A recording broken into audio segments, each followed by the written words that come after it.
नाग पंचमी क्यों मनाई जाती है? श्रावण मास के शुक्ल पक्ष की पंचमी तिथि को नाग पंचमी का त्योहार बड़ी श्रद्धा और आस्था के साथ मनाया जाता है।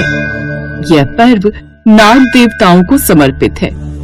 भारत के कई हिस्सों में इस दिन नागों की पूजा की जाती है ताकि जीवन में शांति, समृद्धि और सुरक्षा बनी रहे। विशेष रूप से शिव भक्तों के लिए ये दिन अत्यंत महत्व रखता है क्योंकि नाग भगवान शिव का गहना माने जाते हैं। आइए नाग पंचमी से जुड़ी एक पौराणिक कहानी जानते हैं।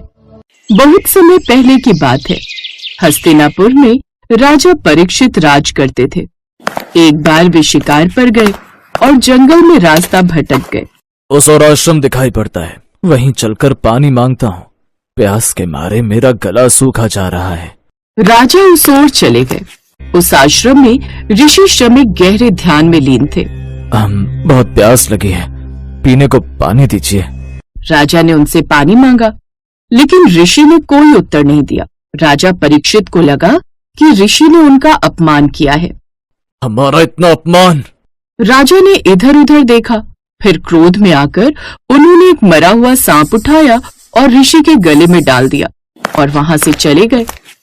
कुछ समय बाद ऋषि शमिक के पुत्र श्रृंगी आश्रम लौटे। उन्होंने देखा कि उनके पिता के गले में मरा हुआ सांप पड़ा है।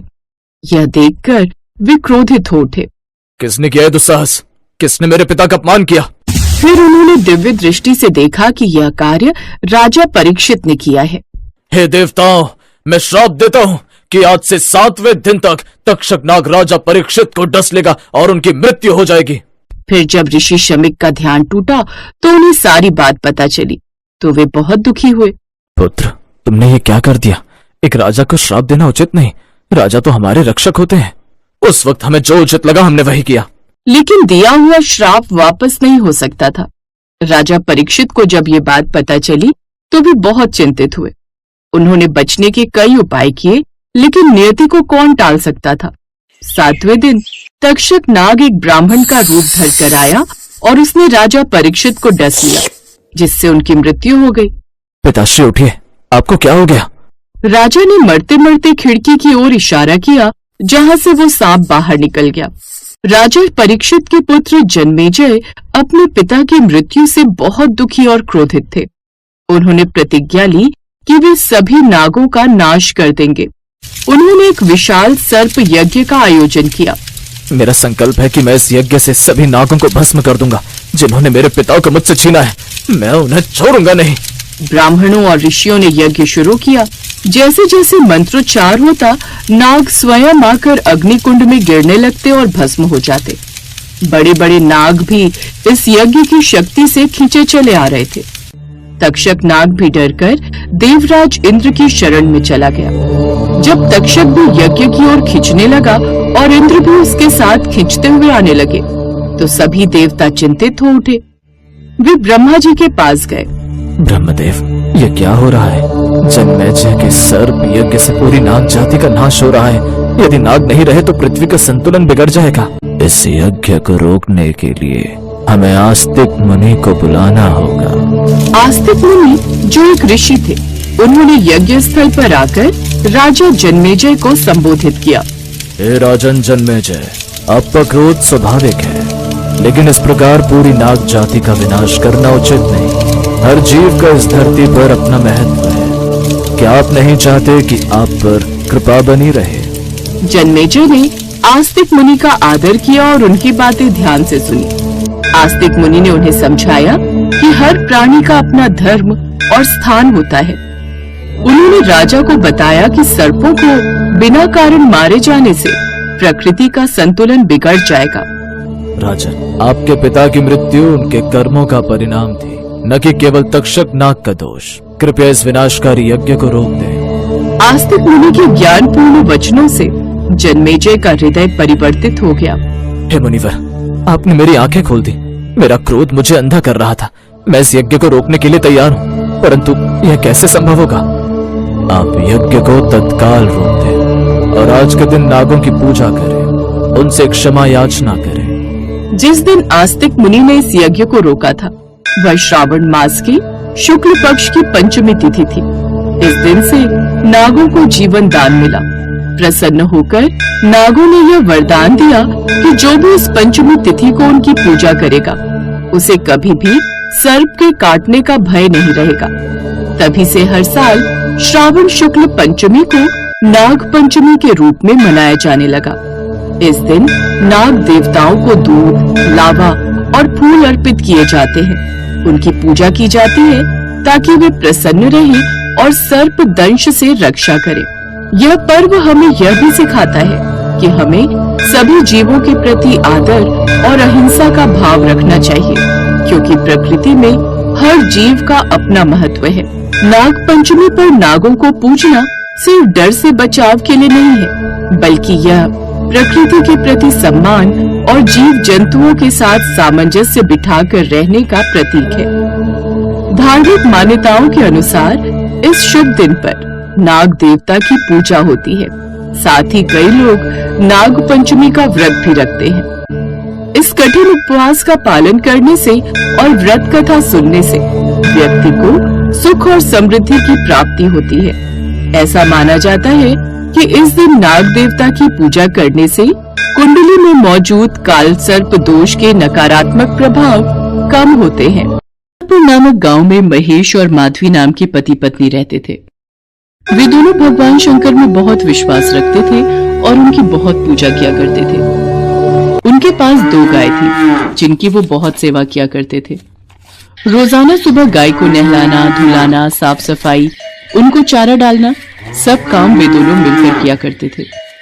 गाय जो दूध देती थी, उस दूध से वो रोजाना भगवान शंकर का अभिषेक किया करते थे और उसके पश्चात ही वो दूध गांव वालों को बेचा जाता था।